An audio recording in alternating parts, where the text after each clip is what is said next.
This walrus didn't get these dance moves on his own.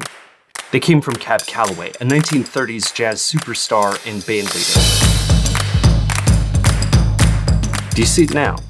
Cab was a source of endless inspiration for early animators who transformed his dancing into that walrus and a ghost and a very moonwalky old man of the mountain. The old man of the mountain. The way these moves got from real life to cartoon was a breakthrough in technology and method. It's an idea that forever changed animation, when an inventor took pictures that had just started to move and made them dance.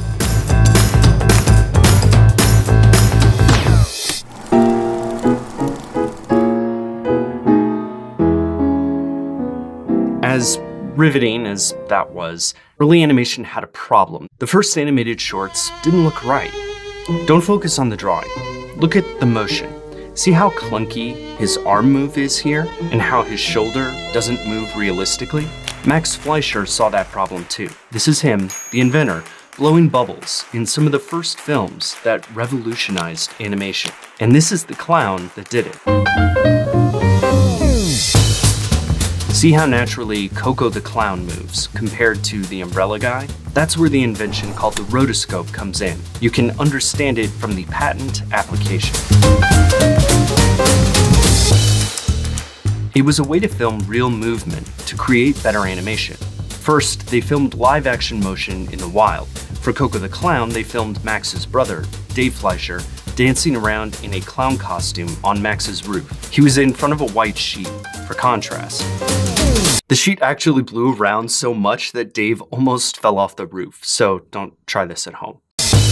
That film gave them individual frames of Koko moving around. Like in the patent, they used a projector hooked up to a car headlamp to amp up brightness, and it showed each frame on a screen with tracing paper. Then they just played it back, frame by frame, tracing what they needed. It had the creativity of animation, but the precision of live action. The results were astonishingly smooth, and lots of people noticed. The New York Times said Koko, the Inkwell Man, leaps as a human being. And it made sense. He was one. Take Cab Calloway's performance. Now, animators didn't have to guess what subtle movements came in the middle. They had a filmed guide to every frame.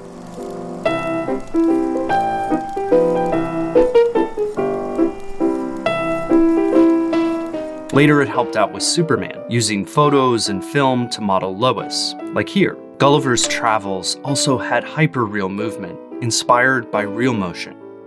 When the patent expired, other animation studios followed, but Fleischer's work was more than just one invention. Now, these cartoons and other ones at the time are filled with tons of cringy stereotypes that wouldn't pass muster today, but the creativity, that is not dated at all. Here we go. Fleischer Studios invented the bouncing ball song, where you can follow along with the lyrics. Oh yes, there's a patent.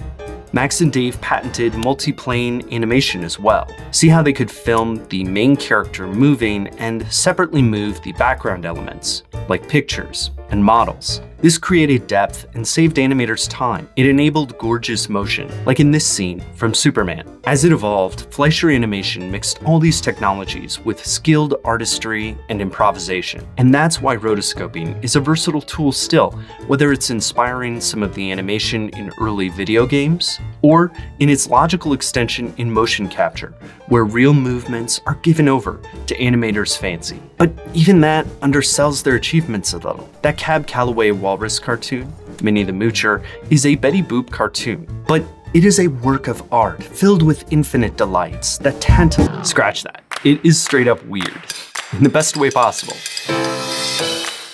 Phones have lips, handkerchiefs talk, ghost skeletons get drunk, tonsils scream, the list goes on. When Cab Calloway saw himself turned into a dancing walrus, he fell to the floor laughing. An invention made that work, but it was a different type of genius that made Cab Calloway fall to the floor. You can patent a device, but you can't patent that. That's it for this episode in this series about big changes to movies that came from outside of Hollywood. If there are any other animation examples you find striking, let me know in the comments. I do want to take a chance though to underscore just how far outside of Hollywood the Fleischers were.